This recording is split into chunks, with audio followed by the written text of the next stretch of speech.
Well, Baker Mayfield's going to get his first start with the Rams this week in Green Bay.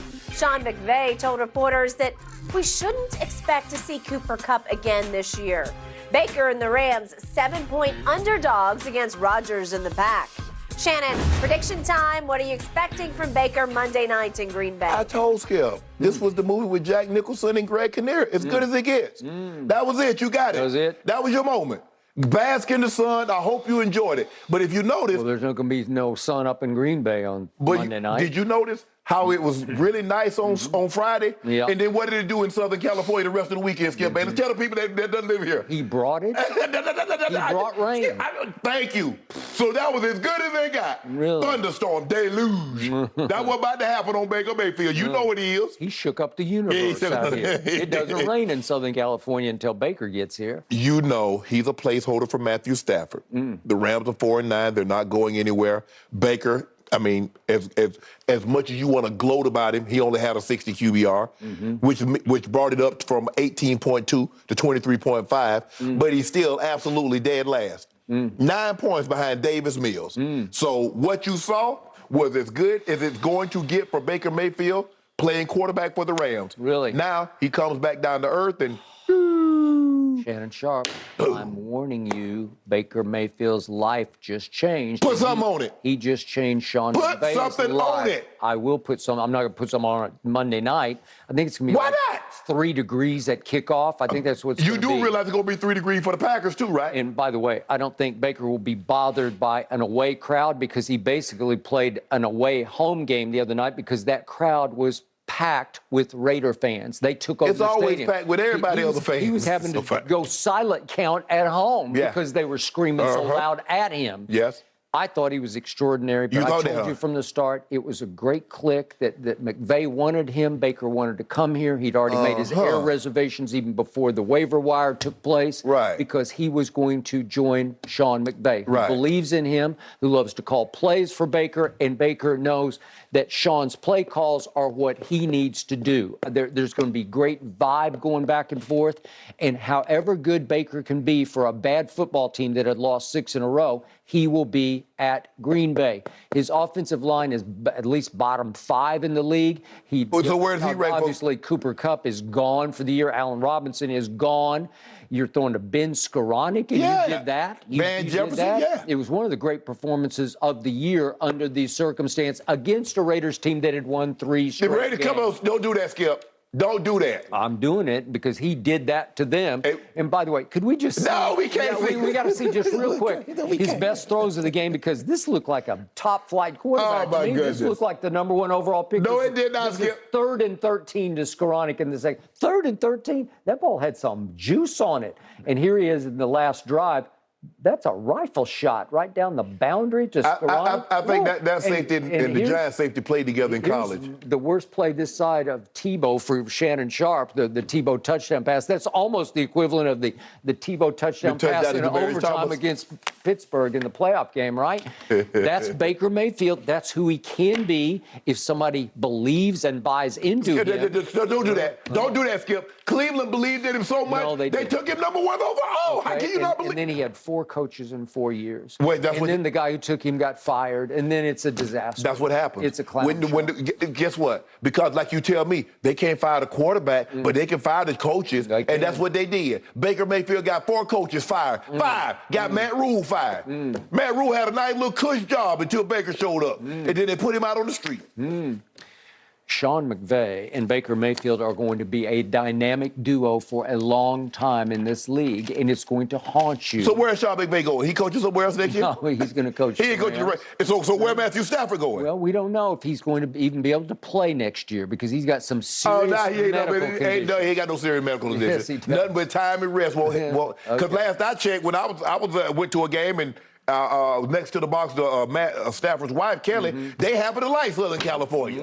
Last I checked. They do, but I'm sure she would also like him just to call it a day. He got his ring. No, I don't think he got his money. I don't think she liked him to call it a day. Home. No. Let's just live in Brentwood and be happy out here. Hold on. So you want Matthew Stafford to come on home in year 12, 13, but you want Tom Brady to keep playing in year 23? Well, he's healthy. Maybe not mentally healthy, but he's physically very healthy. Okay. Yeah. Matthew Stafford going to be up under center next year. Yep. Baker, light him up. I did it. Monday night. Yeah, light him up. Baker's a primetime player. But you see what you did? Hey, people at home, you see what he did? It's going to be 3 degrees at Lambeau. 3 degrees. Guess what? With no Cooper Kupp and no running game. Is it only going to be 3 degrees on the Rams sideline or 3 degrees for the Packers too? Well, Aaron will be on that stuff, so he'll be fine, right? All right, that's it for you two. The Rams 0-2 versus the Packers the last 2 seasons, and we're going to move on before you get yourselves in trouble. The Bills, gentlemen, just signed a free agent wide receiver. We'll give you the latest up next. About signing that intercepted ball to Dre Greenlaw on Sunday. Brady said, quote, "It was bleep for me. It was complete bleep, but I try to be a gentleman." No, actually, I mean, look, it was a great play he made. I'm happy he's got the ball. I wish I didn't throw it, but I'm trying to be a good sport. Because a lot of times, I'm not a good sport. I can be a pretty bad sport. In the moment when they get me in the right frame of mind, I'm actually a good sport. Well, that's a good case of self-analyzing. Shannon, what do you make of Brady's comments? If no cameras around, Brady's not signing that football. I agree. Simple as that. Yep. He understands that the cameras are around because, Skip, I think the thing is like when he's yelling and screaming at his teammates, they're like, okay, that's Brady. He's trying to motivate him. He's just being the leader that he is. But ain't no cameras around in that moment. And he's about, sometimes, bro, you always a bad sport when you lose. You're not a good sport because we've seen you countless times. You have never, ever shaken the Super Bowl winner's hand in which you're not the winner. If you win, that joke run across the field like he cheated. He lose, he Usain Bolt to the locker room. True. So I'm not surprised that he's saying this. Everybody knows he's a poor sport, but they just brush it off. This is what happens with privilege. If that because he's accomplished so much, because he's a GOAT quarterback, Brady ain't got to sign. You win 7 Super Bowls, you shouldn't have to sign. You throw for the most pass, the most yards, the most touchdowns in the NFL. You can give people your butt to kiss. So what he did that? He Tom Brady. And they just chalk it up. So I'm not surprised. I'm surprised that he actually said it. Yep. But we been knew he was a terrible sport. That's nothing new. That comes with the territory in New England. I think they teach everybody to be a poor sport because the guy from Belichick, because he get up there and or he'll send somebody that ain't nobody ever heard of if they lose in the playoff game where everybody else, the head coach comes out and talk. But Coach Belichick will send somebody out there. He'll send up the backup to the backup offensive lineman, and he's telling you, trying to explain to you what happened. Although Belichick, after he loses, he will go congratulate. Yeah. He does that.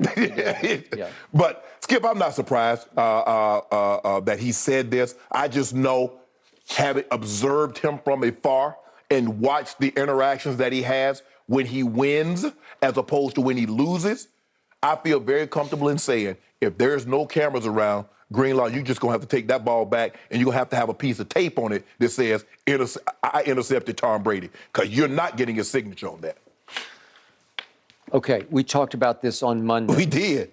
And I threw back at you that the Shannon Sharp I know and compete with on the show, under similar circumstances, would have a hard time signing football, even though the position you play, there's nothing that sort of compares to this, where that guy intercepted a ball I threw, and then he comes and almost like sticks it in my face. Would you sign this? But the kid was completely open-hearted. He's 25 years old from rural Arkansas, from Fayetteville, I got to pick out Tom Brady, man.